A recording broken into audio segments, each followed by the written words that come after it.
o que eu quero chamar a sua atenção, irmãos, é que esses selos, por mais terrível que sejam essas imagens para a gente, isso está debaixo da soberania de Deus. E aí você fala, alguém me perguntou aqui, eu vi, Senhor, por que Deus permite isso? Acho que foi a Júlia. Por que Deus permite isso? Irmão, se perseguiram Jesus, vão nos perseguir, ele já havia avisado isso. E quando ele permite que o ímpio se levanta para perseguir o crente, o justo, isso está sendo colocado inclusive como peso sobre o próprio ímpio. Tem muitas pessoas cristãs inclusive, tem muitos cristãos que falam assim, mas por que um Deus de amor vai ter um juízo final e condenar pessoas à eternidade? São pessoas, irmãos, que apesar de terem nascido condenados como todos nós, agem debaixo da sua responsabilidade, fazendo situações como essa que nós vimos no vídeo. E mesmo que elas não fizessem, o simples fato de terem sido nascidas como descendentes de Adão, condenados, já seria suficiente, como a nossa condenação também seria suficiente, se Cristo não tivesse pago um alto preço em nosso lugar, se o Cordeiro não tivesse vencido. Agora, uma coisa que a igreja muitas vezes não tem entendido, principalmente quando ela começa a dar ouvidos à heresia e ao liberalismo, que a mensagem que não confronta e que não gera a indignação do mundo, mas uma mensagem que se conecta com a visão de mundo, não é a mensagem da verdade. Porque a mensagem da verdade vai gerar indignação. As pessoas vão se revoltar contra a verdade. As pessoas vão se revoltar contra o testemunho a respeito do Jesus histórico, do Jesus que ressuscitou, um Jesus que exige santidade, compromisso, vida com Deus. E é por isso que o mundanismo, esse liberalismo, essa pregação coaching, essas teologias que nós temos visto não procedem de Deus porque não falam da verdade. São mensagens que abraçam o mundo e nós não somos desse mundo. Se perseguiram e mataram o nosso Senhor, igualmente vão se levantar, se perseguir e matar inclusive nós mesmos. Esse é o grande perigo. E muitas vezes nós nos amoldamos à mensagem que o mundo quer ouvir, pensando que assim estamos servindo a Deus, e não estamos. Estamos servindo o nosso próprio ego, estamos servindo o nosso próprio coração. Apocalipse nos desperta para que nós enxerguemos que só há dois grupos distintos desse mundo. Ou aqueles que amam a palavra de Deus e o testemunho de Jesus como o Deus encarnado que ressuscitou, e aqueles que se levantam contra essa mensagem. Não tem outra situação. Mas vamos caminhar mais um pouco aqui. Nós estamos na segunda sessão e vamos fazer a leitura agora do verso 12 em diante. Veja que do verso 9 ao verso 11, então, é explicado para a igreja aonde estão as almas daqueles que foram mortos por causa de Cristo. E por que Deus não acaba com isso logo? É porque existe um número determinado de pessoas que vão ter que padecer por Cristo, por causa do seu testemunho. E tem que se completar o número desses irmãos que serão mortos igualmente como esses que já foram mortos anteriormente. É essa a ideia. Verso 12, irmãos, vamos lá, que o nosso tempo aqui tem caminhado, né? Voa, ainda mais com essa interrupção que tivemos. Verso 12 diz assim: Vi quando o Cordeiro abriu o sexto selo, e sobreveio grande terremoto. O sol se tornou negro como saco de crina, a lua toda como sangue. As estrelas do céu caíram pela terra, como a figueira, quando abalada por vento forte, deixa cair os seus figos verdes. E o céu recolheu-se como um pergaminho quando se enrola. Então, todos os montes e ilhas foram removidas do seu lugar. Os reis da terra, os grandes, os comandantes, os ricos, os poderosos, e todo escravo e todo livre se esconderam nas cavernas e nos penhascos dos montes. E disseram aos montes e aos rochedos: caia sobre nós e escondei-nos da face daquele que se assenta no trono e da ira do Cordeiro, porque chegou o grande dia da ira deles. E quem é que pode suster-se? Quem é que pode ficar em pé? Essa é a ideia. Com a abertura, então, do sexto selo, nós estamos aqui já tratando da primeira visão mais clara sobre o juízo final, o fim de tudo. O sexto selo trata já do final. Jesus já vindo na sua ira para julgar e a repercussão em todos os grupos e povos. Então, eu vi quando o Cordeiro abriu o sexto selo e sobreveio grande terremoto. Se você pega o verso 12 até o 17, capítulo 6, e vai para o sermão escatológico de Jesus, o sermão profético, né, Mateus 24, aquela coisa toda, você vai ver que tem muitos dos sinais que é dito lá, que demonstram já a sua volta, ele vindo em glória, são descritas aqui. Então aqui nós temos a primeira descrição do juízo final. Okay? O sexto selo já aponta para o juízo final. Então esse sexto selo então ainda está para ser aberto. Ok? Abalos sísmicos, eventos cósmicos, destruições naturais são apresentadas como sinais do juízo. Então você vê o sol se escurecendo, a lua tornando como sangue, as estrelas caindo, meteoro para todo lado, o céu se recolhendo, os montes e ilhas sendo removidos, grandes terremotos, tsunamis. Imagine o caos. É dessa forma, veja, não é a perspectiva literal que nós seguimos, mas é a ideia de que haverá uma situação extremamente terrível, como sinais desse juízo. Então vemos os ímpios temendo aquele que se assenta no trono e o Cordeiro. Veja no verso 16 que eles se escondem nas cavernas e perdem para os montes. Eles queriam morrer, né? Cai sobre nós e escondei-nos da face daquele que se assenta no trono e da ira do Cordeiro. A figura aqui apresenta a figura de Deus Pai, Deus Filho, a ideia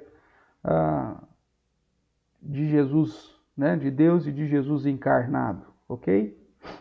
Que voltaria. E nós vemos 6 classes. Veja que há uma simbologia interessante aqui, que é o sexto selo, vai falar de 6 classes de ímpios, ok? Veja então essa ideia aí. Vejamos quais são as classes de ímpios que ele diz aí, a partir do verso 15. Os reis da terra, né? São os governantes políticos desse mundo. Os grandes, são autoridades ainda governamentais. Os comandantes, que serão as autoridades militares. Os ricos, os poderosos financeiramente falando. Os poderosos, homens que exercem qualquer tipo de influência. E o escravo e todo livre, ou seja, todo homem, todos os demais, tanto escravo como livre. O livre é que é a ideia do liberto, que seriam os demais. Então, sexto selo, 6 classes de ímpios. E aí você vê 6 objetos da criação sendo afetados. O sol, a lua, as estrelas, o céu, os montes e as ilhas. Então, no sexto selo. Então, você tem aqui um simbolismo, essa é a ideia do 666, que aponta para as questões desse mundo, para as questões do homem, para questões da essência natural da criação. Isso vai ser destruído.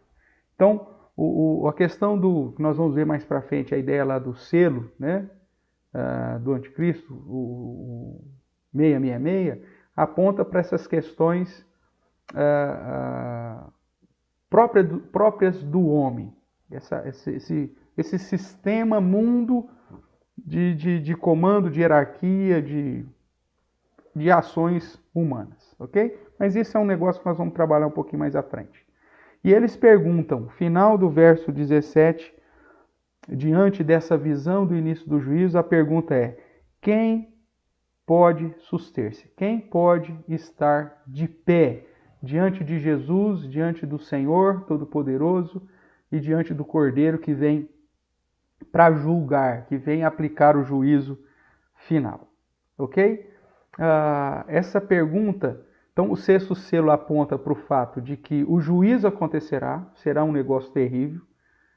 Então, Jesus virá para julgar e vingar o sangue daqueles que foram perseguidos e mortos por conta do testemunho e por conta do amor à palavra de Deus. E os próprios ímpios dizem: mas então quem que vai se suster? Quem que pode ficar de pé diante dessa realidade? E aí nós vamos ver, semana que vem, porque não vai dar tempo essa semana, hoje, que o capítulo 7, que ainda faz parte dessa última sessão, que vai falar sobre os 144 mil selados, ele começa dizendo justamente isso. Depois disso, veja, não pode ser cronológico, porque o capítulo 6, do verso 12 até o verso 17, já fala do fim, já fala do juízo final. Então, depois disso, ele viu, não é uma questão cronológica, mas algo paralelo. E ele diz: depois disso eu vi 4 anjos em pé nos 4 cantos da terra, conservando seguros os 4 ventos da terra, para que nenhum vento soprasse sobre a terra, nem sobre o mar, nem sobre árvore alguma. E aí ele vai dizer que o Senhor, lá no verso...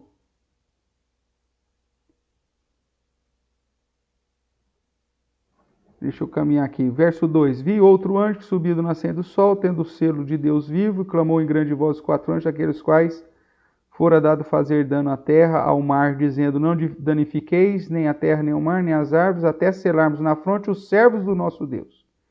E aí vem o número dos 144 mil, que são justamente os que vão ficar em pé, respondendo à pergunta do verso 17. Lá no verso 9 é dito assim, verso 9 do capítulo 7. Depois dessas coisas vi, e eis grande multidão que ninguém podia enumerar, de todas as nações, tribos, povos e línguas, em pé. Então os ímpios, diante da situação do início do juízo, lembra que eu falei que é um evento com várias programações? Eles perguntam: quem que pode se suster quando Jesus apareceu para julgar? Aí o capítulo 7 vai responder quem que pode se suster. Eles estão em pé diante do trono e diante do Cordeiro, vestidos de vestiduras brancas, com palmas nas mãos. Aqueles que Deus separou para a sua glória, os crentes. Esses podem se suster. Então veja que há não há até uma sequência muito lógica aqui, mas você vê que o sexto selo, que aponta para o juízo final, abre uma nova discussão de quem que pode sustentar-se diante do juízo, que é o que vai tratar o capítulo 7. E o sétimo selo só vai ser tratado no capítulo 8, porque o sétimo selo, na verdade, já abre a sequência das trombetas. É um negócio tudo junto e misturado. Mas o que eu quero, então, chamar a sua atenção aqui é que os selos apontam para esse período, desde a ascensão de Cristo até próximo da sua volta, onde a igreja vai passar, vai avançar com a pregação do Evangelho, mas enquanto ela avança com a pregação do verdadeiro Evangelho, da palavra de Deus e do testemunho de Jesus, ela vai ser alvo de perseguição. Ela vai ser alvo de sofrimento, de privações, de morte. É isso que essa sessão está nos falando. A semana que vem, irmãos, vamos terminar um pouquinho mais cedo hoje, talvez tiver alguma pergunta a gente pode gastar nela. Semana que vem nós vamos falar então um pouquinho mais de quem que são esses que podem ficar de pé e vamos explicar quem são os 144 mil, né? Principalmente dentro da visão Testemunho de Jeová, de algumas outras, alguns grupos religiosos dizem, que interpretam o Apocalipse de um modo literal, então diz que só vão entrar no céu 144 mil, ok? Que é um número extremamente pequeno comparado com o número de crentes em Cristo só de uma geração. Tudo bem? Então, mas quem são esses 144 mil? Então, a semana que vem, eu tinha programado aí essa sessão ficar em 3 partes, mas aí nós vamos ampliar, vamos mudar, inclusive, lá na descrição dos vídeos, colocando, então, essa segunda sessão como parte 1 de 4, 2 de 4, 3, essa aqui 3 de 4, e a semana que vem a gente termina tratando mais especificamente desses 144 mil e trazendo aí alguma outra informação relacionada que porventura tenha ficado sem observar por conta dessa paralisação que tivemos dos selos, ok? Alguma pergunta, irmãos, até esse momento? Respondido aí, Júlia, valeu. A gente muitas vezes não entende, né, por que Deus permite todo esse sofrimento, mas está debaixo do seu cuidado e serve inclusive para aumentar a culpa dos ímpios para o juízo final. Não, Giancarlo, eu ia perguntar sobre os 144 mil, então mas vai aguentar mais essa semaninha, tá certo? Porque são vários dados, Giancarlo, que eu não vou conseguir aí em 10 minutos passar para vocês, né? Ó, porque os selos, aí temos que tratar das tribos de Israel, tá certo? Então, vou pedir a paciência dos irmãos aí, para na semana que vem, com mais vagar, com mais tempo, para que não fique nenhuma dúvida, a gente possa caminhar aí no final dessa segunda sessão do capítulo, tratando especificamente do capítulo 7 de Apocalipse, tá bom? E se der tempo, obviamente, a gente avança aqui, entra um pouquinho no outro tema, mas eu acredito que a gente vai acabar ficando só nessa questão dos 144 mil, que é um assunto que tem vários questionamentos, né, e várias posições que muita gente aí tem defendido e que vale a pena a gente trabalhar e ver numa visão bíblica, lembrando que a chave para a interpretação de Apocalipse é a própria Escritura e não as revelações posteriores, e aí a gente caminha. Tá bom? Muito obrigado pela sua presença.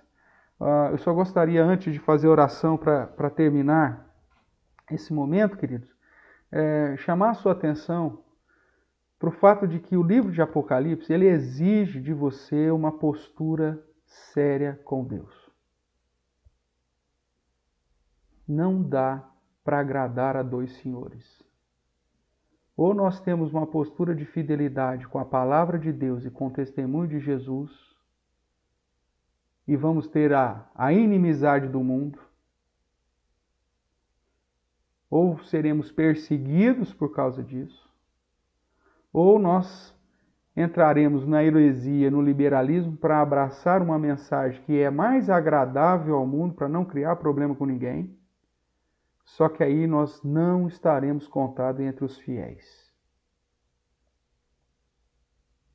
E importa é que sejamos encontrados fiéis, diz a palavra de Deus. Ao dispenseiro, importa que seja encontrado fiel.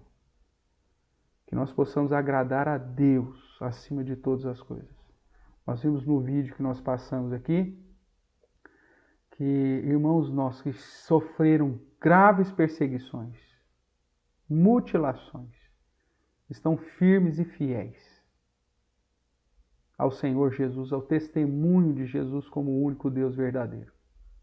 E muitas vezes nós que não sofremos esse tipo de perseguição, temos negado a Cristo através de uma pregação liberal, de um evangelho que não exige santidade, que não exige mudança de vida, que não exige compromisso das pessoas, que não exige um testemunho de vida, que não exige o pagar o preço para não envergonhar o nome de Deus. E aí nós vemos as nossas famílias vivendo da maneira totalmente depravada, os nossos jovens, nossos adolescentes vivendo num mundanismo, um secularismo terrível, as pessoas desprezando a Bíblia como palavra de Deus, manipulando o Evangelho para se tornar um Evangelho mais conveniente para os nossos dias.